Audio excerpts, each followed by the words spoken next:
The war in Ukraine, the biggest conflict in Europe since World War II, has now entered into its fourth year of devastation. And after all of this time since the Russian army first launched its all-out invasion, Ukraine now stands in the most precarious position it's been in since the war's early opening days. Following an explosive meeting between Donald Trump and Volodymyr Zelensky in the White House at the end of February, Trump instructed the United States to temporarily sever all of its military aid and intelligence sharing with the Ukrainians as an apparent pressure tactic to try and force Ukraine into accepting some kind of a peace settlement with Russia. After Ukraine then indicated that it was open to a temporary 30-day ceasefire agreement with Russia a few days later, the US military aid and intelligence sharing was restored again. But the Trump administration also showed the Ukrainians that for the next 4 years of this administration, the United States will no longer be as reliable of a partner as they used to be, and that their aid and intelligence sharing could always be withdrawn again in the future over some other issue. During those 6 days, when American intelligence sharing to Ukraine was halted, the Russians and their North Korean allies managed to make enormous tactical breakthroughs against Ukraine's occupied area in Russia's Kursk province, threatening to encircle around 10,000 of Ukraine's most elite soldiers in the Kursk theater in the process, and prompting high-level calls within the Ukrainian military to abandon the Kursk operation before it became too late. If the worst indeed comes to pass for Ukraine and they are forced to abandon their hold in Kursk because of this, those 6 days of halted American intelligence sharing with Ukraine may have just cost them their biggest bargaining chip that they had acquired during the entire war, because Ukraine had been hoping to exchange their occupied territory in Kursk for Russian-occupied territory in Ukraine. If they end up losing all of it, Ukraine will be placed into an even worse negotiating position than they were in beforehand, with no occupied Russian territory left to exchange for any occupied Ukrainian territory. The past 3 years of total war resisting Russia's invasion have wrought absolutely horrific costs upon Ukrainian society. Near the 3-year anniversary mark of the invasion in February of 2025, President Zelensky himself claimed that more than 46,000 Ukrainian soldiers have been killed in action since the invasion began, an almost certainly optimistic count. The Wall Street Journal published a claim in September of 2024 that as many as 80,000 Ukrainian soldiers have been killed during the war and another 400,000 others wounded, while The Economist published a similar report in November of 2024, which concluded somewhere between 60,000 and 100,000 killed and 400,000 wounded. If those reports from the Wall Street Journal and The Economist are even remotely accurate, it indicates that nearly 1 in every 20 fighting-age men in Ukraine have been either killed or wounded during the invasion over the past 3 years. An absolutely grisly statistic. Russia's human losses during the war are believed to be numerically worse, but Russia also has a much higher population and is better able to absorb the damage. Mediazona, an independent Russian outlet, has collaborated with BBC Russia in a massive project to try and confirm through open-source data the names of fallen Russian soldiers during the war. By the end of February of 2025, their project had confirmed the names of more than 90,000 Russian soldiers who had been killed during the war since 2022. But they believe that the total number of Russian soldiers killed, when including so far unconfirmed deaths, is more likely around 170,000, with another 550,000 more or so wounded. That adds up to an astonishing total of around 720,000 Russian military casualties suffered during the past 3 years of war against Ukraine. About the same number of casualties as the United Kingdom suffered throughout the entire 6 years of their experience in World War II. About 750,000. But proportionally speaking, Russia still remains in better shape than Ukraine does because of their much larger manpower pool. The casualty numbers for Russia suggest that roughly 1 in 30 fighting-age men in the country have been killed or wounded during the war, compared with the 1 in 20 fighting-age Ukrainian men. The fighting in the war has also consistently been getting more violent and intense with every passing year, despite little territorial changes along the front line making headlines. Across 2022, it's estimated that around 20,000 Russian soldiers were killed in action. Across 2023, another 50,000 more. And across 2024, Russia is estimated by the Mediazona and BBC Russia report to have suffered around 100,000 soldiers killed in action, and more than 300,000 others wounded just to capture an amount of land in Ukraine, about the equivalent size of the US state of Rhode Island across the Eastern Front. But in addition to Russia's losses being proportionally fewer than Ukraine's losses, Russia has also made up for a lot of its own losses by gaining control over new populations, territory, and resources in Ukraine as well, while even further exacerbating Ukraine's military casualties.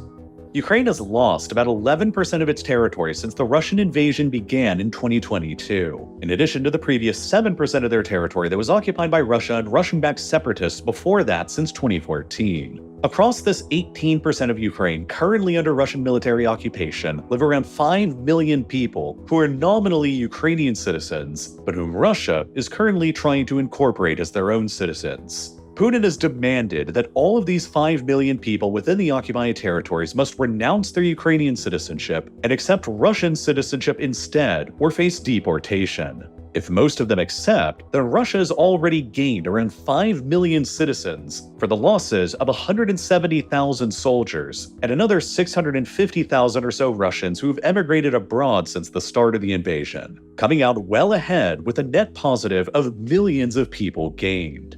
Ukraine, meanwhile, has not only lost around 80,000 of their soldiers probably killed in action, and 1 in 20 of all of their fighting-age men killed or wounded, but they've also lost around 5 million more people to Russian occupation behind the front lines. And they've lost another 6 million other people who fled the country as refugees since the invasion began and have yet to return. Because of these astonishing losses, the Wall Street Journal has recently reported that the total population that's still remaining under Ukrainian control today could be as few as only 26 or 27 million people, a massive decline from their pre-invasion population of around 41 million, and only about half of Ukraine's population at the time of their independence in 1991, of just over 50 million.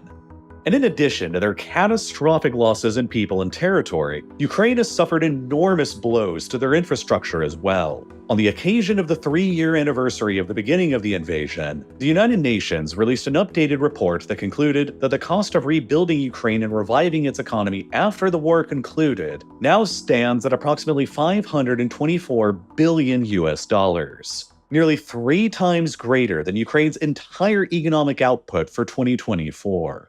It will simply be impossible for Ukraine to ever rebuild itself and to ever recover from this catastrophic war without massive outside support and without firm outside security guarantees to deter the Russians from ever attacking the country again. But with further American support for Ukraine seeming shaky now, the question has to be raised. How badly has this war doomed Ukraine's future? And does Ukraine even have any chance at becoming a viable, prosperous state going forward? For starters, up until the Trump administration ordered the temporary halt in aid and intelligence sharing to Ukraine, the United States and Europe had been providing roughly equal amounts of military aid to Ukraine in lockstep with each other. According to the Kiel Institute for the World Economy, a German company that tracks international aid to Ukraine, the US had provided Ukraine with about $67 billion worth of military aid, while Europe, including the UK, had provided them with about $65 billion worth. If the US under the Trump administration eventually ends their military support to Ukraine permanently, it'll effectively blow up what's historically been half of Ukraine's outside military support in the process. In many ways, though, that won't actually be as catastrophic for Ukraine as it might initially sound. European artillery production, for one thing, has dramatically ramped up in scale since the start of the invasion, and is now high enough to nearly match all of Ukraine's wartime needs. According to data from the Center for Strategic and International Studies, Europe is on track to produce about 2 million artillery shells for Ukraine this year through 2025, while the US is expected to only produce about 850,000 shells. European artillery production is, at this point, already more important to Ukraine than American artillery production. And yet, even still, European and American artillery production combined is still lower than Russian artillery production, because Russia is projected to produce about 4 million artillery shells through 2025, double what the Europeans are collectively producing. American artillery would help, of course, but it will not be as decisive as European artillery is now. Moreover, the most important weapon in this war has evolved away from artillery in the opening days to drones today, and Ukraine is almost entirely self-sufficient in drones now. By some estimates, explosive first-person view or FPV drones now account for around 70% of Russian casualties on the battlefield, and more than 90% of the drones that Ukraine is currently deploying on the front lines are being built domestically within Ukraine by hundreds of state and private manufacturers. In 2024, the Ukrainians built 1.2 million of their own drones for use in the war. And in 2025, they're currently on track to produce around another 4 million more drones, all on their own. The Europeans can also help aid Ukraine's drone production even further, by offering to help them with manufacturing engines for long-range and bigger payload capacity drones at a much higher rate. So, here again, the halt in US military aid would not be especially catastrophic for Ukraine's drone war. But one major piece of US military aid that would be effectively impossible for Ukraine and Europe to replace is America's advanced anti-air systems, especially their Patriot surface-to-air missile system. The Patriot system is uniquely suited to shooting down Russian long-range missiles. They're extremely advanced, complicated, and expensive to produce. Each one costs around $1 billion to build and can take up to 2 years to manufacture. And only the US produces the interceptor missiles that the system fires. 7 Patriot systems have been gifted to Ukraine since the invasion began, at least 2 of which are believed to have been destroyed. The remaining 5 are completely indispensable for safeguarding Ukraine's largest cities like Kyiv and Kharkiv that are home to millions of people from Russia's largest and most advanced missiles. Ukraine uses a complex mishmash of various different anti-air systems to intercept missiles, rockets, and drones. But it's only the Patriot system that is so routinely capable of shooting down the most advanced of Russia's missiles. Europe has their own anti-air systems that they could supply to Ukraine, of course, but none of them are considered to be as capable or as advanced as the Patriot system is. If the US permanently halted the flow of military aid to Ukraine, this would probably be the biggest consequence. Without resupplies of the Patriot's interceptor missiles, Ukraine's surviving Patriot systems will eventually run out of them, and that'll expose Ukraine's major cities and infrastructure to Russian missile attacks in a way that they haven't really been before in this war, which could end up leading to further Ukrainians deciding on leaving the country and exacerbating Ukraine's demographic and economic problems even further.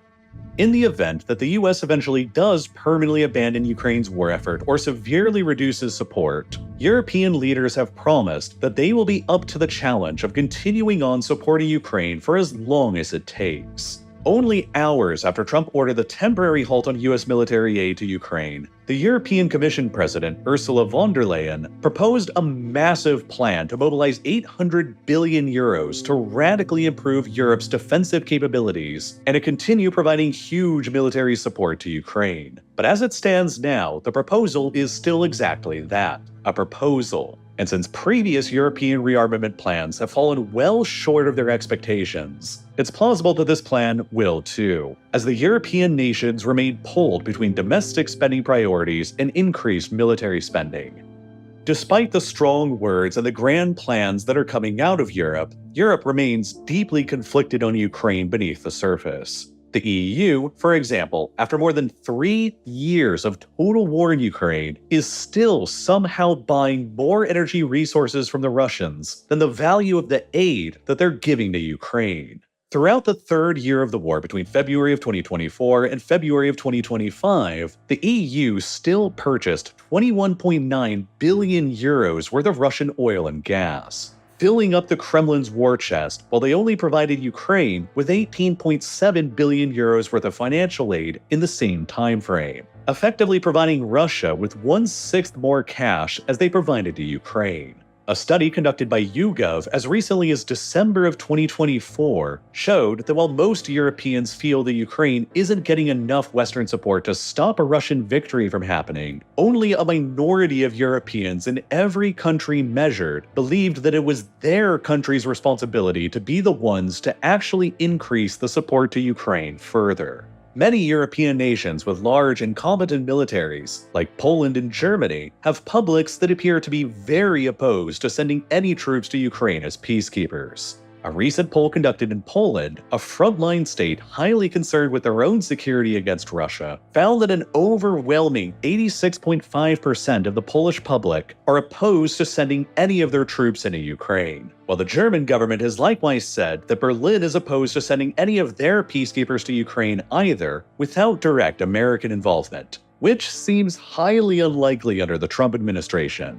That eliminates 2 out of Europe's top 5 military spenders from any peacekeeping duties in Ukraine, leaving really only the UK and France who have publicly stated that they would be willing to contribute to a Ukraine peacekeeping force after the war is concluded.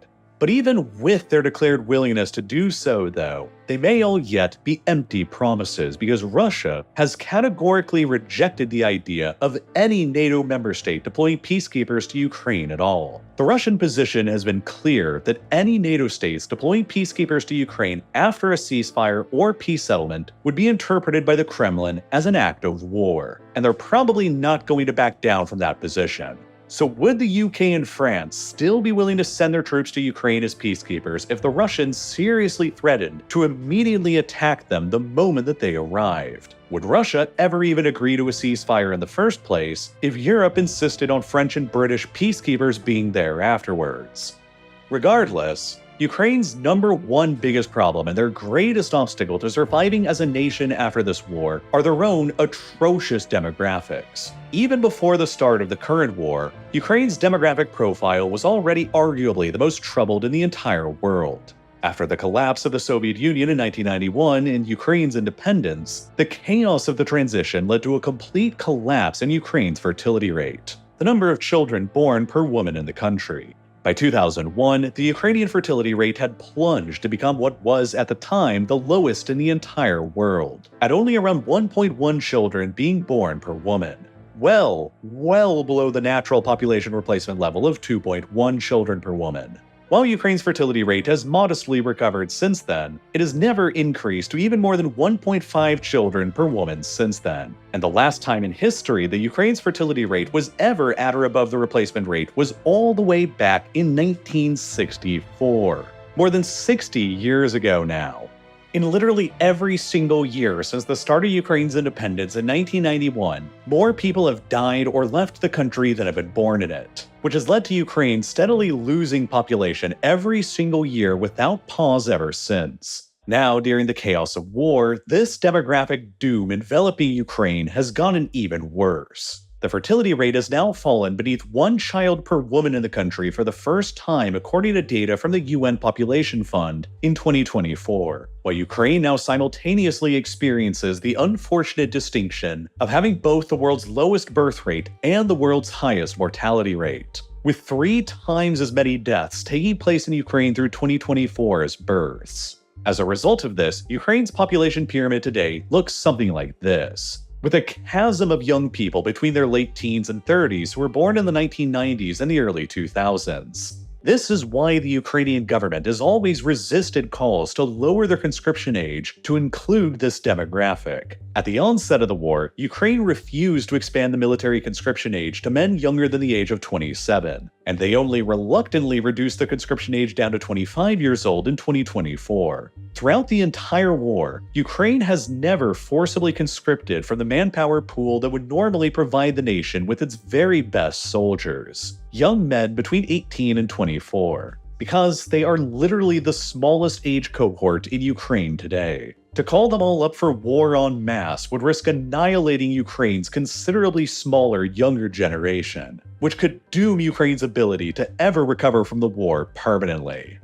Ukraine has thus been faced with an almost impossible choice to make ever since the invasion began. Concede territorial and sovereignty losses to Russia and spare their youth's future, or commit their youth to the war to gamble on a better outcome and risk destroying their future for good if the gamble goes badly. To make matters even worse for Ukraine's demographic future, the vast majority of the estimated 6 million Ukrainians who have left the country since the invasion began were women of childbearing age and children themselves, the majority of whom now do not have plans to ever return. With the loss of 5 million Ukrainians behind the front lines and the losses of tens of thousands of soldiers and civilians at a minimum, Ukraine's future will be incredibly challenging if they fail to attract most of the 6 million refugees outside of the country to return back after the war is over. Without most of them returning, Ukraine's economic redevelopment will be permanently stunted by chronic labor shortages and a smaller manpower base for the army to defend against another Russian attack in the future.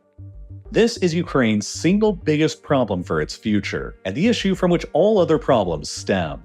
The country will only have a very narrow window of opportunity provided to it after the war is over to attract most of its diaspora back, or else it'll probably experience stagnation or even further decline for decades, as evidenced by the example of Bosnia. Bosnia was torn apart by a horrendous civil war in the early 1990s that saw around 1 million people fleeing the country as refugees, or just over 20% of the country's pre-war population. While most of these people eventually did end up returning back to Bosnia after the end of the war, the country has still struggled with its labor force and its population growth ever since. Younger and more educated Bosnians have remained more likely to emigrate away from the country ever since, which has led to a chronic brain drain and skill gap affecting the country's economy, leading to almost constant economic stagnation in Bosnia.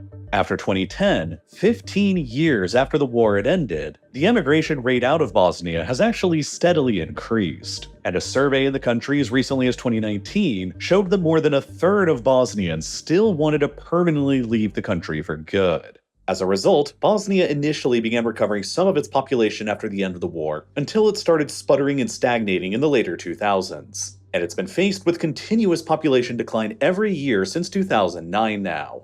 If Ukraine fails to attract back most of its refugees after the war is concluded, it might be doomed to follow a similar long-term trajectory of stagnation as Bosnia has after the end of its war. And in order to do that, Ukraine will need to be stable with security guarantees from outside powers that will help give most of the refugees confidence that another war won't explode again shortly after they return. But so far, nobody has appeared willing to truly give Ukraine those ironclad security guarantees. And that's why Ukraine is so eager to go about and try and acquire them. They know that without them, they stand little chance at attracting most of their diaspora refugee population from ever returning again. And with that, little hope of ever recovering their economy and building a better future. Much has also been made about Ukraine's supposed resource wealth contributing to the country's reconstruction after the war as well. But there's a lot of problems here beneath the surface that most people aren't really talking about right now. Ukraine claims to supposedly have nearly $15 trillion worth of valuable mineral resources within their internationally recognized borders, including what they claim to be the largest deposits of lithium, titanium, and uranium that can be found in Europe.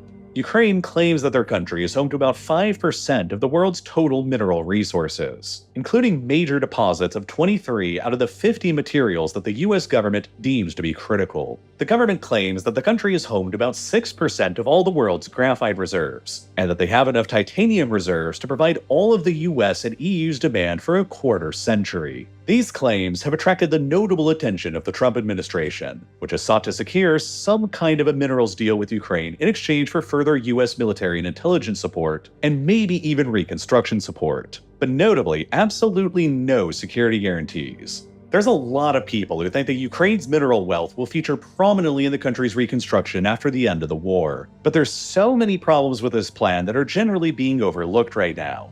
For one thing, the exact extent of Ukraine's mineral resources is based on very limited data. The last known actual assessment of Ukraine's potential mineral resources that all of these claims are being based on today was conducted between the 1960s and the 1970s during the Soviet era, with old, outdated exploration techniques and technologies. Ukraine might not actually have as many valuable mineral resources as they claim to have. Even worse, a very significant amount of these claimed resources are currently behind the front lines within Russian-occupied territory. It's been estimated that roughly 53% of all of Ukraine's potential mineral resources surveyed during the Soviet era are currently within the Russian-occupied parts of the country, which is far from a coincidence. A major wartime objective of Russia's has without a doubt been to seize as much of Ukraine's valuable resources as possible to further cripple the country's future and to force them into bending the knee to Moscow.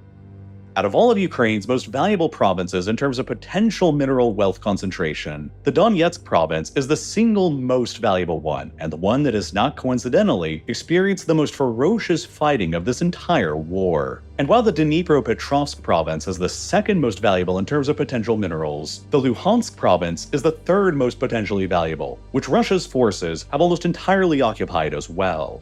Moreover, Russian forces have also managed to occupy more than 56% of Ukraine's hard coal reserves as well, which are heavily concentrated within the industrial Donbass region. Ukraine's hard coal reserves before the war were the sixth largest in the world, that heavily contributed to the country's energy profile. But with more than half of those reserves lost now, Russia has managed to increase their own hard coal reserves to jump from 5th place globally into 4th place globally ahead of Australia, while Ukraine has probably plummeted from 6th place globally down to 10th place, with fewer hard coal reserves still remaining within their controlled territory than Poland. Ukraine has also lost an estimated 20% of their potential natural gas fields and 11% of their potential oil fields to the Russians as well, further restricting the resources that they'll have access to recover after the war is over. The Trump administration has been attempting to bully themselves into some kind of American access to these potential Ukrainian minerals as a kind of after-the-fact repayment for past and future US military and intelligence support. But it's also not clear how much this potential deal is factoring in that most of those potential mineral resources are behind the Russian side of the front line currently. Ukraine's potential minerals are also almost entirely untapped right now, due to years of uncertainty over the conflict with Russia and a litany of internal problems within Ukraine, ranging from corruption to the aforementioned demographic issues. Starting up the mines to even begin extracting these potential mineral resources will be a massive project that'll take years to accomplish and huge piles of capital to get going. Worldwide, it takes an average time span of 18 years to actually develop a mine, and it usually costs anywhere between $500 million and $1 billion to do so. Then, after all that time and money just to get it up and running, a mine can then run for well over 50 years. Committing to building a mine therefore requires anyone to have a massive amount of confidence in the location's long-term stability. Since much of the remaining potential mineral resource location sites in Ukraine, under Ukrainian control, are so near to the existing front line in Ukraine, and since the war between Russia and Ukraine has really been ongoing for 11 years now, ever since 2014, even if a ceasefire is managed to be reached, will any potential investors actually be that confident in going in to build out these mines? Will anyone be confident enough in the war actually being over for good to risk billions of dollars in investment? Ukraine's ability to actually fully exploit these potential minerals is further undermined by the country's probable labor shortages that it'll experience after the war because of their catastrophic demographic issues. And then, to still make the situation somehow even worse, you have to realize that mining is also just an extremely energy-intensive activity to perform. Worldwide, the mining industry alone takes up around 38% of global industrial energy usage every year, while it further takes up about 15% of total global electricity consumption. And Ukraine's electricity infrastructure has been catastrophically damaged by this war. Russian forces have carried out more than 1,000 documented attacks against Ukraine's power grid since the invasion began, with the attempt to destroy as much of it as possible. While several of Ukraine's most important power and substations have also been directly occupied by the Russians as well. The result is that Ukraine, as it currently stands now, has been left with only about 1/3 of its total pre-invasion power capacity still remaining. And the vast majority of that remaining power capacity is all being provided by just 3 remaining nuclear energy complexes in the center and the far west of the country, which the Russians have been reluctant to target with attacks out of fear of triggering catastrophic nuclear meltdown scenarios. As it stands now, Ukraine doesn't have the energy capacity available to it to consider large-scale mining operations. The entire country's energy infrastructure will have to be painstakingly rebuilt and upgraded at tremendous cost before mining operations can even be considered. And then after you throw in all of the other complications from the mineral surveys being decades old and potentially unreliable, to most of the potential minerals being in the Russian occupation zone anyway, to the probable Ukrainian labor shortages, to the fact that outside investors will be wary to actually put down the huge amounts of capital and time required to build out the mines, and you're left with the probable reality that any Ukrainian minerals agreement with the United States will be based on unrealistic expectations. Hundreds of billions of dollars will need to be provided to Ukraine just to rebuild the country back up to its state before the invasion. And without any firm outside security guarantees to Ukraine, there will always be the significant risk that after a ceasefire, Russia will just decide to invade Ukraine again when they sense that the time is right. A fear that will permanently hang over Ukraine's head like a specter that'll drive away any hope of significant foreign investment, any hope of large numbers of their refugees ever returning, and any hope of Ukraine ever being able to recover. But so far, it doesn't seem like anybody is going to be willing to give those vital firm security guarantees to Ukraine. Because deep down, everybody knows that Russia has never and will never abandon their long-term maximalist objectives towards Ukraine.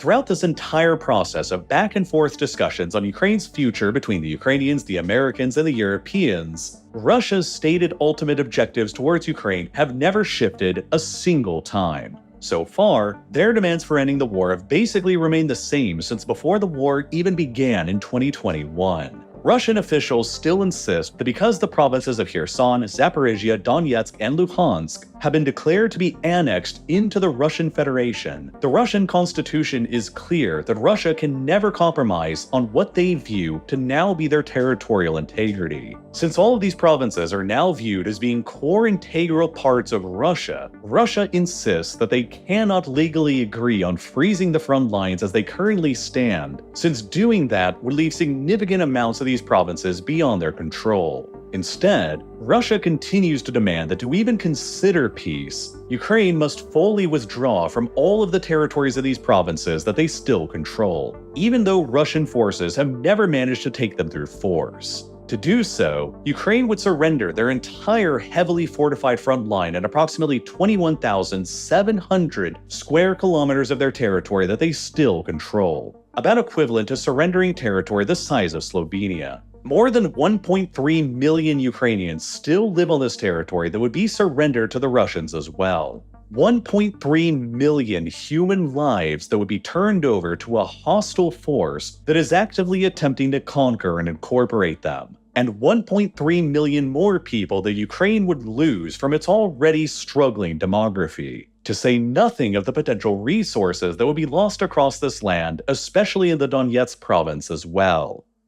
Russia still demands that Ukraine and Georgia as well be permanently barred from ever being allowed to join NATO. They still demand that Ukraine be banned from receiving foreign aid, and they demand that no NATO states be allowed to send any peacekeepers to Ukraine. They still demand that Ukraine commit to a massive reduction in the size of its armed forces by around 95% of what it currently is, complete with extremely strict limitations on the numbers of tanks, aircraft, and artillery pieces allowed in their army as well. Russia still demands that an amendment be made to the Ukrainian constitution that includes a so-called neutrality clause, binding whatever remains of Ukraine to permanent international neutrality, forbidding it from joining international military alliances like NATO. Russia still demands that Ukraine bans itself from ever being able to carry out joint military training exercises with any other countries without the explicit prior approval of Russia. And Russia continues to demand that Ukraine enshrine Russia, their invader, as their security guarantor state in the future.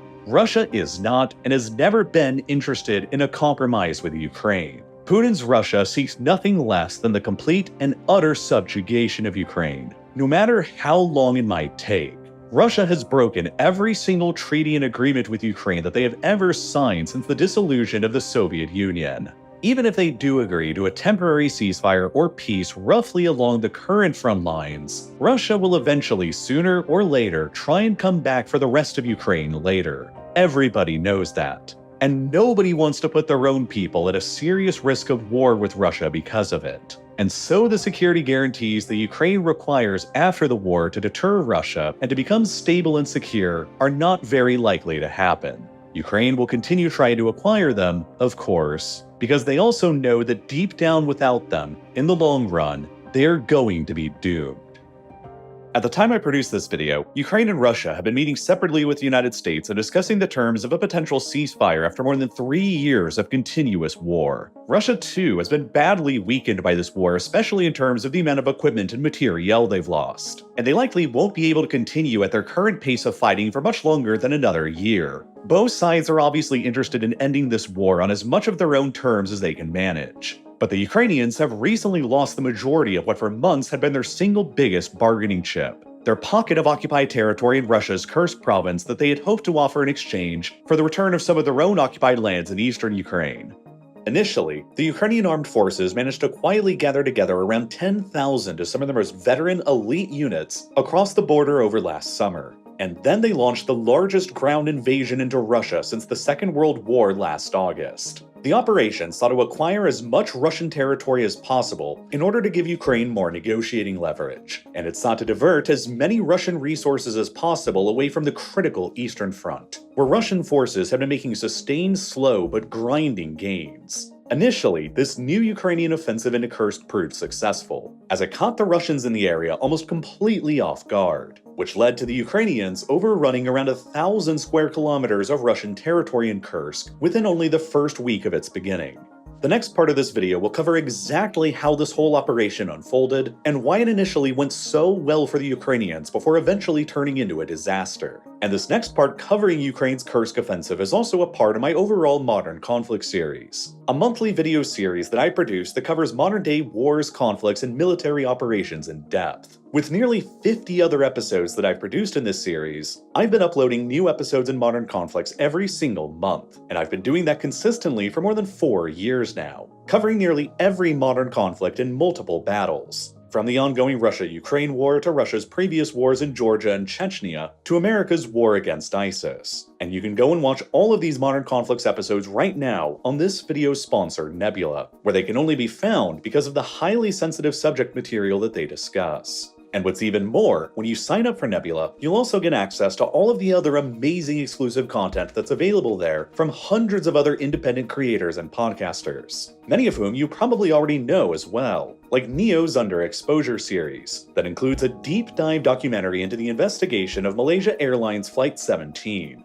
that was shot down by pro-Russian separatists over Ukraine in 2014, along with other exclusive series from creators like Wendover Productions, Real Engineering, Mustard, and many others. And best of all, if you sign up by clicking the button that's here on your screen right now, or by scanning the QR code on your screen, or by following the link that's down below in the description, you'll receive an insane 40% discount off of an annual subscription, which means it'll only cost you $3 a month or $36 a year for all of this awesome exclusive content from myself and hundreds of other independent creators, with even more stuff getting added every single month. And if you already have a Nebula subscription and you want to gift one to a friend or a loved one, you can now do that as well with a gifted subscription with the exact same discount by following the link down in the description as well. I don't run a Patreon and I never will, so signing up for Nebula using my link is the absolute best way that you can help directly support what I'm doing here on Real Life Lore. And as always, thank you so much for watching.